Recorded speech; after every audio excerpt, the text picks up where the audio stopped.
Edward. So మీరు old బుక్లోకి వెళ్తే 96 ఉంటుంది. సో 1798వ సంవత్సరంలో ఈ ఎడ్వర్డ్ జెన్నర్ అనేటువంటి శాస్త్రవేత్త మొదటిసారిగా ఏ వ్యాధి కంటే మసూచి వ్యాధికి, ఏ వ్యాధికి మసూచి, ఏ వ్యాధి మసూచి వ్యాధి. మరి దీనికి ఇంగ్లీష్ పదం ఏమి? Small pox. ఏంటంటే స్మాల్ పాక్స్ అనేటువంటి వ్యాధికి వ్యాక్సిన్ ని కనుక్కున్నాడు. ఇంకో పేరు చెప్పండి మసూచికి, స్ఫోటకం అంటాం. నాకు తప్పండి, మసూచికి ఇంకో పేరు ఏం పేరు సార్ అంటే స్ఫోటకం. సో ఇక్కడ మొదటిసారిగా మసూచి వ్యాధికి 1798వ సంవత్సరంలో ఎవరైనా ఎడ్వర్డ్ జెన్నర్ అనే శాస్త్రవేత్త టీకా మందును అభివృద్ధి చేశారు. మరి ఇక్కడ ఎడ్వర్డ్ జెన్నర్ ని ఎందుకు ఫాదర్ ఆఫ్ వ్యాక్సినేషన్ అంటున్నాం? 1798లో ఈ మొదటిసారిగా మసూచి లేదా స్మాల్ పాక్స్ వ్యాక్సిన్ ని కనుక్కున్నటువంటి నేపథ్యాన్ని గమనిస్తే, ఎడ్వర్డ్ జెన్నర్ తన వైద్య విద్యను పూర్తి చేసిన తర్వాత, ఇక్కడ చూడండి, వాకా అనే పదానికి ఆవు అనేటువంటిది అర్థం ఎలా వచ్చిందో మనం మాట్లాడుతున్నాం. వ్యాక్సిన్ అన్నటువంటిది వాకా పదం నుంచి ఎందుకు వచ్చింది, లాటిన్ పదం నుంచి అని చూస్తే, సో తను మొదటగా గ్రామీణ నేపథ్యంలో వైద్య సేవలు అందించడానికి వెళ్తాడు. జస్ట్ గుర్తుపట్టండి, తన దగ్గరికి 2 రకాల పేషెంట్లు వచ్చేవారు. అంటే తన దగ్గరకు వచ్చే పేషెంట్లలో 2 రకాల వ్యాధులు ఉండే వాళ్ళు వచ్చేవారు. ఒకరెవరు సార్ అంటే కౌఫాక్స్ వచ్చేవారు. ఏ వ్యాధి అంటే కౌఫాక్స్.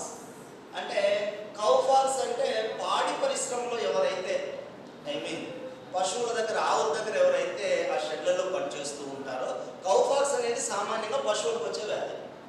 మరి ఈ ఆవులు ఈ పశువులతో ఎవరైతే సన్నిహితంగా ఉంటారో వాళ్ళకు కూడా ఈ వ్యాధి ఏమైంది సార్ అంటే సోకింది. సో వాళ్ళు పేషెంట్స్ ఈయన దగ్గరికి వచ్చేవాళ్ళు ట్రీట్మెంట్. ఇంకొక వైపు మసూచి సోకినటువంటి పేషెంట్స్ కూడా వచ్చేవాళ్ళు ఈయన దగ్గరికి, అంటే స్మాల్ పాక్స్ వచ్చిన వాళ్ళు కూడా. మరి ఇద్దరికి ట్రీట్మెంట్ ఇస్తూ ఉన్నాడు. మరి తన ట్రీట్మెంట్లో ఏం గమనించినాడంటే, ఎవరికైతే మొదటగా కౌఫాక్స్ వచ్చి ఉంటుందో, చూడమ్మా, ఒకసారి ఎవరికైనా కౌఫాక్స్ వచ్చి ఉంటుందో వాళ్లకు మసూచి రాకపోవడానికి గమనిస్తున్నాడు ఆయన. అంటే ఏంటంటే కౌఫాక్స్ వచ్చినటువంటి వాళ్ళల్లో స్మాల్ పాక్స్ కనిపించడం లేదు. మరి పోనీ మసూచి వచ్చిన వాళ్ళకి ఇది వస్తుందంటే వస్తూ ఉంది. సో ఇక్కడ ఏదో చిన్న మతలబు ఉందని చెప్పి ఏం చేశాడంటే ఒక బాలుని ఎంపిక చేసుకున్నాడు. With permission of his parents, వాళ్ళ తల్లిదండ్రుల యొక్క అనుమతితో ఒక బాబుని సెలెక్ట్ చేసుకున్నాడు, ఒక అబ్బాయి. ఈ అబ్బాయికి ఏం చేశాడంటే ముందుగా ఈ స్ఫోటకం, మరి ఈ కౌపాక్స్ వచ్చినటువంటి ఈ వ్యాధి వస్తే చర్మం మీద బొబ్బలు వస్తాయి. అంటే చర్మం మీద మరి పెద్ద పెద్ద బొబ్బలు మాదిరిగా వస్తాయి. ఆ బొబ్బలలో రస్సి ఉంటుంది, మనం పస్ అంటాం కదా. మరి దాన్ని తీసుకొని వచ్చి ఈ అబ్బాయికి ఇచ్చాడు, ఇంజెక్ట్ చేశాడు. అంటే ముందుగా ఏ వ్యాధి వచ్చేటట్టు చేసినాడు అంటే కౌఫాక్స్ వచ్చేటట్టు చేశాడు. వెంటనే ట్రీట్మెంట్ చేసి కౌఫాక్స్ని తగ్గించినాడు. మరి ఈ అబ్బాయికి ఇప్పుడు ఏం చేశాడు అంటే మసూచి వైరస్ని ప్రవేశపెట్టాడు. మరి ఇప్పుడు ఇతనికి మసూచి వైరస్ని ఇచ్చినప్పటికీ ఇతనిలో మసూచి లక్షణాలు కనపడలేదు. అంటే తనకి ఏమర్థమైంది అంటే ఈ మసూచి వ్యాధికి సంబంధించినటువంటి వైరస్ని నశింపజేసే పదార్థం ఏదో ఈ కౌఫాక్స్ వ్యాధి యొక్క బొబ్బల యొక్క స్రావంలో ఉంది అని కనుక్కున్నాడు.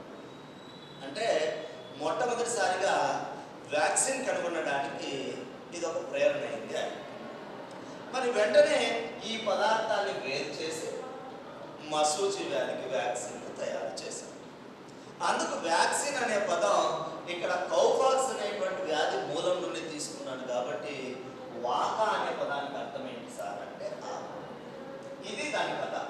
ఇప్పుడు మీ బుక్లో ఇది ఉండదు, మనకు ముందు పుస్తకాల్లో ఉండేది. సో మనకేం కావాలా ఇక్కడ అంటే, సో వ్యాక్సిన్ అనే పదం ఏ భాషా పదం నుంచి వచ్చింది? లాటిన్ భాష పదం. ఏ పదం అది? వాక. వాక అంటే అర్థం ఏంటి? ఆవు. సో ఆవు ఎందుకు వచ్చింది? కౌఫాక్స్ నుంచి దీనికి వ్యాక్సిన్ తయారు చేశారు కాబట్టి ఇలా రావడం జరిగింది. మరి ఇక్కడ మరి ఇలా మొదటిసారిగా స్మాల్ పాక్స్ వ్యాధికి మసూచి వ్యాధికి వ్యాక్సిన్ని ఈ ఇయర్ కూడా అడిగినారు మనకి ప్రీవియస్లో 1798వ సంవత్సరంలో ఎడ్వర్డ్ జెన్నర్ తయారు చేసినాడు కాబట్టి ఈయన ఏమంటున్నాం సార్ అంటే ఫాదర్ ఆఫ్ వ్యాక్సినేషన్. సో టీకాల పితామహుడు లేదా వ్యాక్సిన్ల పితామహుడు అని పిలుస్తుంది. ఓకే, మరి ఇక్కడ వ్యాక్సిన్ ఇది బాగానే ఉంది. వ్యాక్సిన్ ఏ పదం నుంచి వచ్చింది ఏమి అని.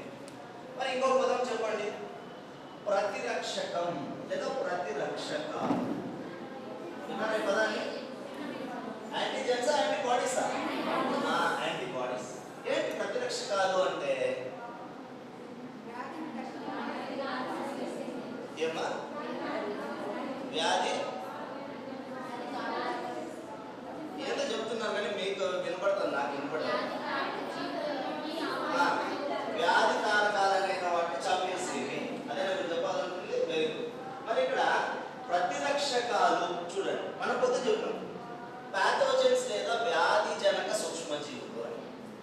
ఇలాంటి ప్యాథోజన్స్ మన బాడీలోకి ఎంటర్ అయినప్పుడు వ్యాధికారక సూక్ష్మజీవులు మన శరీరంలో ప్రవేశించినప్పుడు మరి ఈ వ్యాధికారక సూక్ష్మజీవుల బారి నుండి మన శరీరాన్ని రక్షించడానికి మన శరీరం కొన్ని ప్రత్యేకమైన రక్షకాలను ఉత్పత్తి చేస్తుంది.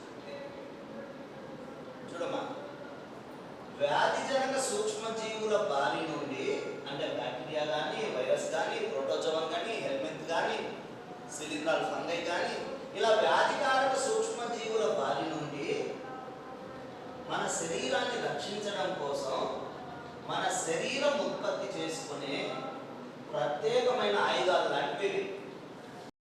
ప్రపంచ దేశాల్లో ఎవరి దగ్గర ఆయుధ సంపత్తి బాగుంటుందో వాళ్ళు అగ్రస్థానంలో ఉంటారు, పై స్థానంలో ఉంటారు, ఎవరి మాట వినకుండా ఉంటారు. అందరూ తెలుసు అనుకుంటా, జీర్ణ వ్యవస్థ, శ్వాస వ్యవస్థ, రక్త ప్రసరణ వ్యవస్థ, విసర్జక వ్యవస్థ మాదిరిగా మన శరీరంలో రోగ నిరోధక వ్యవస్థ కూడా ఒక వ్యవస్థ ఉంది. ఆ వ్యవస్థలో ఇమ్యూన్ సిస్టమ్ అంటున్నాం. ఆ వ్యవస్థలో పాలు పంచుకునేటువంటి శోషరస కణుకులు అయితేనేమి, వైట్ బ్లడ్ సెల్స్ అయితేనేమి, మరి ఇలాంటివి ఏం చేస్తాయంటే ఈ ప్రతిరక్షకాలను ఉత్పత్తి చేస్తూ ఉంటాయి. మనందరికి ఎక్కువ తెలిసేది వైట్ బ్లడ్ సెల్స్ తెలుపుతూ ఉంటాం. వైట్ బ్లడ్ సెల్స్ శరీర రక్షక భటులు, సూక్ష్మ రక్షక భటులు అని చెప్తూ ఉంటాం.